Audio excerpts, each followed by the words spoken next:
उपनिषद प्राचीन भारतीय संस्कृति के महत्वपूर्ण दार्शनिक ग्रंथ हैं। उपनिषद का अर्थ है गुरु के निकट बैठकर ज्ञान प्राप्त करना।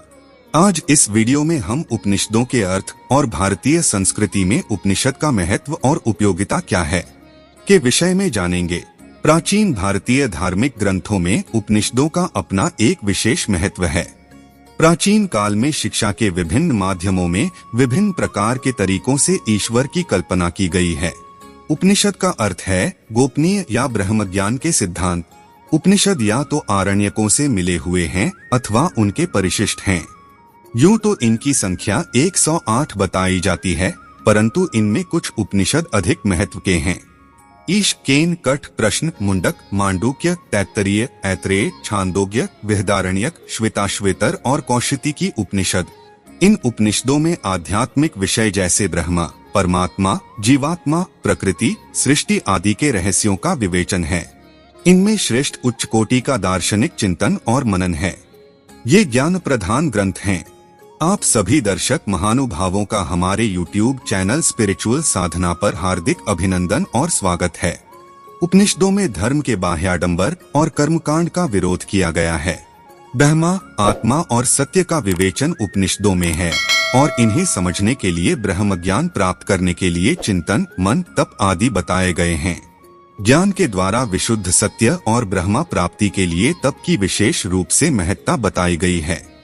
तपः श्रद्धेयः पव संत्यरण्ये शांता विद्वंसो भैक्षाचर्या चरन्तः सूर्य द्वारेण से बिरजाः प्रयान्ति अवामृतः पुरुषो मव्ययात्मा। अर्थात तप और श्रद्धा के साथ जो लोग अरण्य अर्थात वन में रहते हैं, शांत और विद्वान हैं तथा भिक्षाचर्य के द्वारा जीविका उपार्जन करते हैं, वे सूर्य द्वार से अव्ययात्मा का अमृत पुरुष को प्राप्त कर लेते हैं। ब्रह्मा ज्ञान प्राप्त करने का यह क्रम वानप्रस्थ और संन्यास आश्रम का लक्ष्य बन गया। आध्यात्मिक अभ्युत्थान के लिए ब्रह्मा की उपासना पर बल दिया गया है। मनुष्य को एकमात्र ब्रह्मा की उपासना करनी चाहिए। ब्रह्मा का भाव का स्वरूप है अहम ब्रह्मास्मि, अर्थात मैं स्वयं ब्रह्मा हूँ। ब्रह्मा की इस रूप में उपासना करने से उपासक स्वयं ब्रह्मा बन जाता है। जो अन्य देवताओं की उपासना करता है और समझता है कि मैं उपास्य देव से भिन्न हूँ, वह अज्ञानी है और देवताओं का पशु बनकर उनके लिए उपभोग की सामग्री बनता है। अपने लिए वह कुछ भी नहीं करता है। विद्वान ब्रह्मा को जानकर अमर बन जाते हैं। ब्रह्मा को जानने मात्र से भी दुख दूर हो जाते हैं। उपनिषदों में आत्मा के दर्शन पर और उसे पहचानने पर विशेष बल दिया गया है। मानव के अभ्युत्थान के लिए आत्मा का जानना आवश्यक है। उपनिषदों के अनुसार आत्मा को जानकर मानव मृत्यु, रोग, दुख आदि से के चक्कर में नहीं पड़ता। आत्मा को जाने बिना कल्याण नहीं है। कर्म और पुण्य द्वारा प्राप्त लोकों का क्षय होता है। उपनिषदों में वैदिक यज्ञों के नवीन स्वरूप को समझाया गया है। जीवन उद्देश्य आध्यात्मिक अभ्युदय है, इसलिए सभी यज्ञ भी आत्मज्ञान के लिए होने चाहिए। जीवन भी यज्ञ है और पुरुष स्वयं भी यज्ञ है। उपनिषदों में सच्चरित्र और गुणों पर भी जोर दिया गया है। स्वाध्याय और प्रवचन के साथ ऋत, सत्य, तप, शम, अग्निहोत्र, अतिथि पूजा तथा समाज और परिवार के कल्याण की भावना द्वारा मानव के व्यक्तित्व को सुसंस्कृत माना जाता था। उपनिषद ग्रंथों की 4 शैलियों में से एक है, जो एक साथ वेदों में से प्रत्येक का गठन करते हैं। अधिकांश हिंदू परंपराओं के पवित्र ग्रंथ 4 वेदों में से प्रत्येक ऋग्वेद, यजुर्वेद, सामवेद और अथर्ववेद में एक संहिता शामिल है। एक धार्मिक गद्य प्रदर्शनी जिसे ब्राह्मण कहा जाता है और ब्राह्मण के 2 परिशिष्ट, एक अरण्यक जिसमें गूढ़ सिद्धांत शामिल हैं जिनका अध्ययन जंगल या किसी अन्य दूरस्थ स्थान पर किया जाना है, और एक उपनिषद जो मानवता और ब्रह्मांड के बीच मनोवैज्ञानिक संबंध के बारे में अनुमान लगाता है।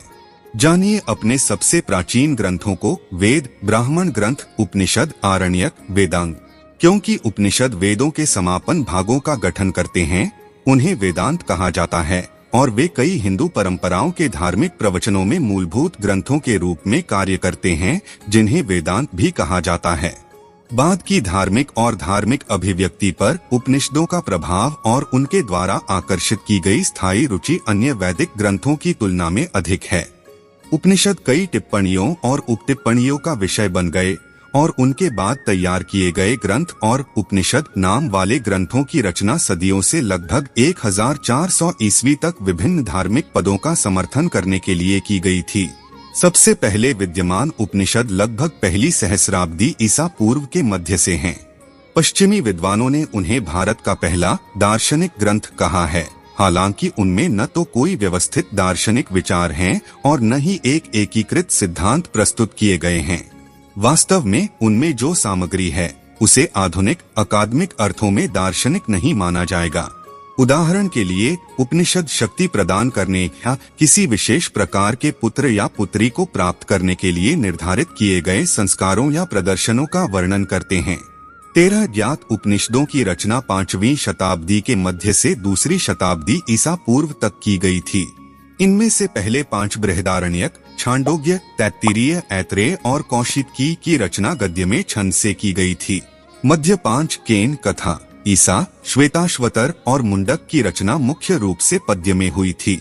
अंतिम 3 प्रश्ना, मांडुक्य और मैत्री की रचना गद्य में की गई थी।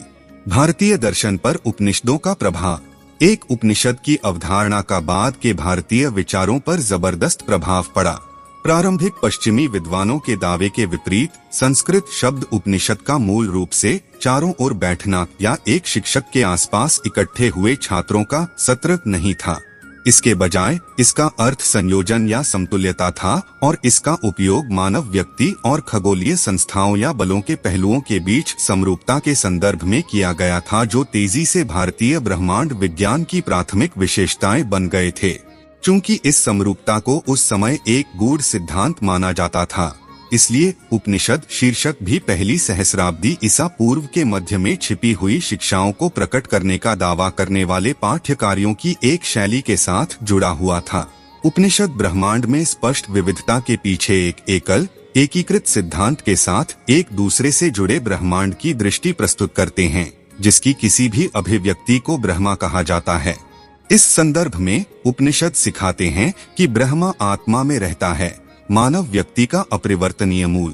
कई बाद के भारतीय धर्मशास्त्रों ने उपनिषदों के मूल शिक्षण के रूप में आत्मा के साथ ब्राह्मण के समीकरण को देखा। उपनिषदों के 108 नाम इस प्रकार है: 1 ईशा उपनिषद, 2 केना उपनिषद, 3 कथा उपनिषद, 4 प्रश्न उपनिषद, 5 मुंडक उपनिषद, 6 मांडुक्य उपनिषद, 7 तैत्तिरीय उपनिषद, 8 ऐत्रेय उपनिषद, 9 छांदोग्य उपनिषद, 10 बृहदारण्यक उपनिषद, 11 ब्रह्मा उपनिषद, 12 कौशिकी उपनिषद, 13 कौशिकी ब्राह्मण उपनिषद, 14 मैत्री उपनिषद, 15 सुबाला उपनिषद, 16 मंत्रिका उपनिषद, 17 सर्वसार उपनिषद, 18 स्कंद उपनिषद, 19 महत उपनिषद, 20 जाबाला उपनिषद, 21 हमसा उपनिषद, 22 अरुणिका उपनिषद, 23 गर्भ उपनिषद, 24 नारायण उपनिषद, 25 परमहंस उपनिषद, 26 अमृता बिंदु उपनिषद, 27 अमृतनाद उपनिषद, 28 अमृता सत्व उपनिषद, 29 अमृता पूर्ण उपनिषद, 30 तेजो बिंदु उपनिषद, 31 नाद बिंदु उपनिषद, 32 ध्यान बिंदु उपनिषद, 33 ब्रह्म विद्या उपनिषद, 34 योग तत्व उपनिषद, 35 योग शिखा उपनिषद, 36 योग कुंडलिनी उपनिषद, 37 ध्यान बिंदु उपनिषद, 38 ब्रह्मा विद्या उपनिषद, 39 आत्मा उपनिषद, 40 नरसिंह तपिनी उपनिषद, 41 राम रहस्य उपनिषद, 42 राम हृदय उपनिषद, 43 वासुदेव उपनिषद, 44 मुद्गल उपनिषद, 45 शांडिल्य उपनिषद, 46 पिंगला उपनिषद, 47 भिक्षुक उपनिषद, 48 महात्मा उपनिषद, 49 सराभा उपनिषद, 50 याज्ञवल्क्य उपनिषद, 51 सत्यायन्य उपनिषद, 52 अक्षी उपनिषद, 53 आत्मा बोध उपनिषद, 54 पंचकरण उपनिषद, 55 प्राण उपनिषद, 56 उषा उपनिषद, 57 तुरीयातीत अवधूत उपनिषद, 58 निर्वाण उपनिषद, 59 मंडल ब्राह्मण उपनिषद, 60 दक्षिणामूर्ति उपनिषद, 61 स्कंद पंचाक्षर उपनिषद, 62 श्वेताश्वतर उपनिषद, 63 नारद परिव्राजक उपनिषद, 64 त्रिशिखी ब्राह्मण उपनिषद, 65 सीता उपनिषद, 66 योग चूड़ामणि उपनिषद, 67 निर्विकल्प समाधि उपनिषद, 68 अक्षी उपनिषद, 69 अवधूत उपनिषद, 70 कथरुद्र उपनिषद, 71 रुद्रहृदय उपनिषद, 72 जाबाली उपनिषद, 73 भावना उपनिषद, 74 यक्ष उपनिषद, 75 तुरीयातीत रात्रि उपनिषद, 76 सर्व सरोपनिषद, 77 एकाक्षर उपनिषद, 78 अक्षमालिका उपनिषद, 79 एकाक्षर ब्रह्मा उपनिषद, 80 अन्नपूर्णा उपनिषद, 81 त्रिपुरा उपनिषद, 82 देवी उपनिषद, 83 भावना विद्या उपनिषद, 84 त्रिपुरोपनिषद, 85 दर्शन उपनिषद, 86 पंचब्रह्म उपनिषद, 87 प्राणाग्निहोत्र उपनिषद, 88 मुद्रा उपनिषद, 89 ब्रह्मा सूत्र उपनिषद, 90 कली संतराणा उपनिषद, 91 योग सिख उपनिषद, 92 तेजो बिंदु उपनिषद, 93 नाद बिंदु उपनिषद, 94 क्षुरिका उपनिषद, 95 तेजस उपनिषद, 96 निरालंब उपनिषद, 97 सुकरहस्य उपनिषद, 98 वज्रसूचिका उपनिषद, 99 आनंद बिंदु उपनिषद, 100 आत्मविद्या उपनिषद, 101 अद्वैतराका उपनिषद, 102 ऋषभ उपनिषद, 103 ब्रह्मा विद्या गणपति उपनिषद, 104 सारिका उपनिषद, 105 अक्षमालिका उपनिषद, 106 अमृत बिंदु उपनिषद, 107 लघु कैवल्य उपनिषद, 108 नाद बिंदु उपनिषद। उपनिषद हिंदू दर्शन में पवित्र ग्रंथों का एक संग्रह, वास्तविकता, आत्म साक्षात्कार और मुक्ति की प्रकृति में गहन अंतर्दृष्टि के साथ समाप्त होता है। वे सभी अस्तित्व की एकता पर जोर देते हैं, यह घोषणा करते हुए कि सच्चा स्व परम वास्तविकता के समान है। वे सांसारिक इच्छाओं और आसक्तियों के त्याग की वकालत करते हैं और जन्म और मृत्यु के चक्र से मुक्ति के मार्ग के रूप में ज्ञान, ध्यान और आत्म साक्षात्कार की खोज करते हैं। उपनिषद सिखाते हैं कि जीवन का अंतिम लक्ष्य शरीर और मन की सीमाओं से परे ब्रह्मा के रूप में अपने वास्तविक स्वरूप को महसूस करना और परमात्मा के साथ शाश्वत आनंद और एकता प्राप्त करना है। अगर आपको ये जानकारी अच्छी लगी तो इसे अपने दोस्तों के साथ भी शेयर करें। हमारे अगले वीडियो प्राप्त करने के लिए हमें सब्सक्राइब करें और लाइक करें। अपने सुझाव हमें कमेंट्स के माध्यम से दे सकते हैं। धन्यवाद।